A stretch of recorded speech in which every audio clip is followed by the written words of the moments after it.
Mostly the 2020 offsets. Hi, George Crump, lead analyst with Storage Switzerland. Thank you for joining us today. Today is another in our series of ongoing Chalk Talk videos where we deep dive on various aspects of the storage industry. Joining me today is Mike Davis, Director of Product Marketing for Dell's File Products. Glad to be here, George. Hey, Mike, how are you? I'm doing fine. Good. Well, you know, Mike, the last time we had you on camera was at Dell Storage Forum Paris, and one of the top viewed videos was when we talked about Dell File Systems. So I thought it would make a lot of sense to bring you in and let's kind of jump up on the whiteboard and deep dive on that product. Can we do that? Yeah, we sure can. Okay. The Fluid File System, or Fluid FS, is a real exciting technology for us. We've really only been in the market a couple of years. And it represents really a next-generation architecture for file systems. And so let me go through a little bit of the architecture and logically how the volumes and the file systems work, and we'll see if you have any questions along the way. Okay. Okay, now the first interesting architectural aspect of Fluid FS is that it's a SAN-based file system. So we can draw some arrays down here representing our SAN, and then there's a SAN fabric, and then on top of the fabric, we have our NAS running. We'll just draw a box right here and call that NAS. Okay. Now the fabric is connected into the arrays, obviously. And now what's interesting here, so we have a NAS service running on top of a SAN. We can provide both block and file access using the same platform. Now, Fluid FS is a fully clustered scale-out file system, and so it actually consists of, runs across a number of NAS controller nodes. Okay, so we'll draw some controllers here, and we'll draw a couple more, so we have 4 controllers. And what's nice about this distributed file system is the file system is completely virtualized across these controllers.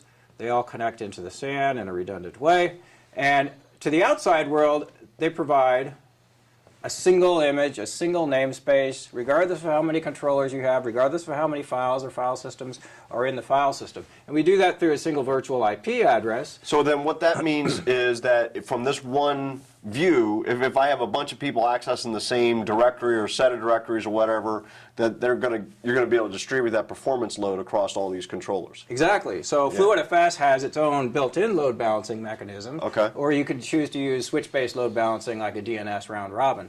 But that's all transparent to the clients out there. As far as they're concerned, they're talking to a single NAS system with a single virtual IP address and a single file system. And any node can serve any file from any file system. So this is one departure from traditional NAS systems in the market today, where file systems and volumes are tied to specific controllers, and it's very hard to kind of efficiently make sure you have good utilization and performance. Right. So this is like ideal for like web fronts and things of that nature, right? Absolutely. There's probably most of the workloads that we know about in the NAS market have hotspots. They have high demand for a small amount of the data set. And when you have that kind of a workload, that data tends to get pulled into all the controllers, and you have all that read cache working to your benefit. And that delivers excellent performance to the outside world. So it ends up being a fantastic architecture from a performance perspective because of the distributed read caching, but also because we have an interesting write caching model. We use write-through caching, which means that we commit writes very quickly, and we use an interesting reliability scheme up here using synchronous mirroring of the cache between controllers to make sure that the data path is absolutely high reliability.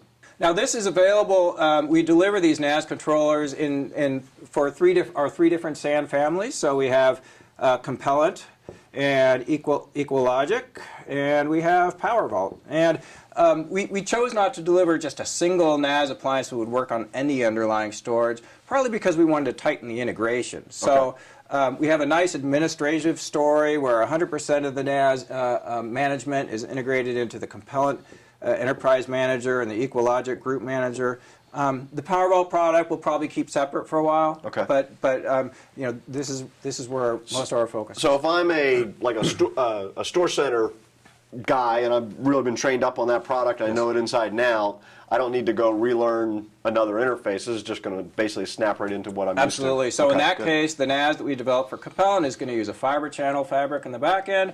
And one of the points of integration is in provisioning. So the administrator, if he wants to take 100 terabytes and expose it through the NAS service as a file system, all he has to do is say, I want 100 terabytes for NAS, and all of those LUNs are automatically provisioned, the right size, the right number of LUNs, and so forth. Okay. And one of the key advantages here to being able to use our existing SAN technologies is we get to take advantage of things like data progression. So data progression, which is a tiering model that moves hot blocks up to fast media, and it moves cold blocks down into slow, low-cost media, is a fantastic complement to NAS. And so we're finding we're able to achieve really high spec SFS IOPS and throughput, partly due to these benefits in the SAN that we already are able to take Right. Well, I would advantage think the combination of that plus what you're doing up here with caching already, that's probably a pretty good combination, right? Yeah, absolutely. And so up to now, we've really just been getting our 1.0 and our 1.0 products in the market and building experience. But starting this year, we're really going to turn around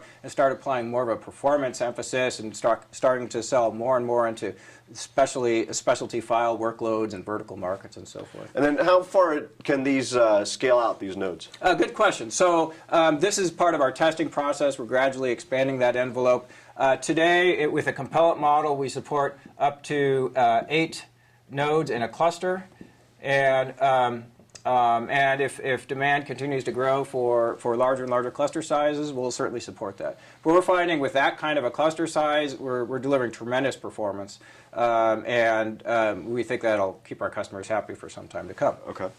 So, and I think it's important to note here that the customer isn't locked into scaling performance and capacity at the same time, right? Yeah, you make a great point, and that is that you can scale these things absolutely independently. And if you are a customer that's really focused on the economics of archival, you're going to say, oh, I just want a minimum amount of NAS controller resource up here, one HA pair, for example, and then lots of dense arrays down here. So you can really tailor the architecture to meet the needs of your workflow, either performance or economically oriented. So that gives us a good kind of logical architecture view. What does this look like from a volume perspective? Yeah, so that's really the next piece of that is how do LUNs kind of combine together and create file systems. And so, I'll just quickly draw what that looks like here. We have, let's say we have some LUNs that were automatically created as part of the provisioning process. These really get concatenated together into one large pool. And from here on out, it's completely virtualized. So when you create volumes, you create a volume out of your pool, and by the way, we have support for thin provisioning and so forth. What a volume consists of is really it's a policy domain. So there are certain configurations that are related to a volume, like what's your snapshot policy, your replication policy, do you want dedupe and compression turned on, security style, and so forth. So this is really a policy domain, and there's no limits on the size of that volume. Again, unlike some of our competitors, you can have a volume consume the entire pool, or if thin provisioned, you can even have it oversubscribe the pool. And from here, you can create your NFS exports and CIF shares, and we have a really nice CIF story with support for native SIDs and access control lists and so forth. And then I assume if I need to grow this pool, I just assign another LUN to it and it automatically expands from there? Actually, it's easier than that because you go back to your GUI and you say, I want to add another 50 terabytes. The right number of LUNs are created. The pool just stretches to support that. Okay, great. Well, Mike, thanks for joining us today. I appreciate you coming in. I'm George Crump, lead analyst with Storage Switzerland. Thank you for joining us today.